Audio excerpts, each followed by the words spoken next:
These are the three materials we're going to use for tying a high-vis Zelon midge.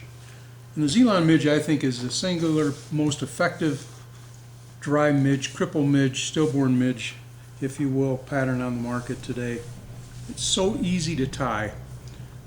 And if there is a complaint with it, it's that it's kind of difficult to see as are most midge patterns. So we're going to show you a remedy to that problem.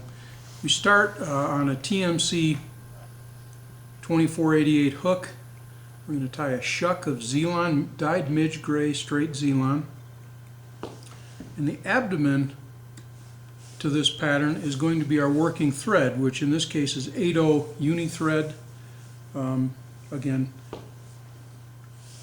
and it's just overwrapped over the shuck.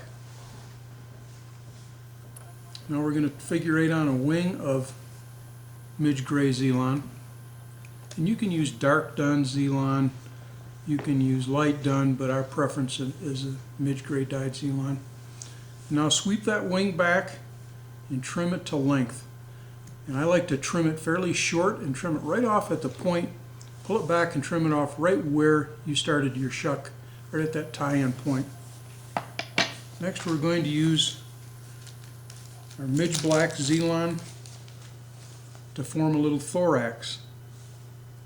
And you can see how the Zelon fibers stick out from some of the natural fur fibers in this dubbing blend to form the legs. And legs are very prominent in midges, particularly impaired, crippled midges. Notice how some of those fibers stick out to imitate the legs. Finally, I'm going to tie in some high-vis post material. In this case, and you can use watershed treated material such as this, or you can use orange dyed Zelon.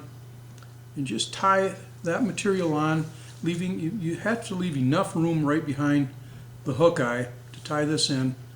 Pull this back. Make several wraps just to sweep that post back and then trim it off. And that leaves that little high-vis post. And this is one that Bucky from the shop here, Bucky McCormick, brought this to our attention last year. It's a very, very good remedy to a problem, and that's making this pattern high-vis. And now, it's very visible to the angler. You can see that it floats well, presents the perfect silhouette from the underside, so the fish can't see that fluorescent, but the angler can. High-vis Zelon midge.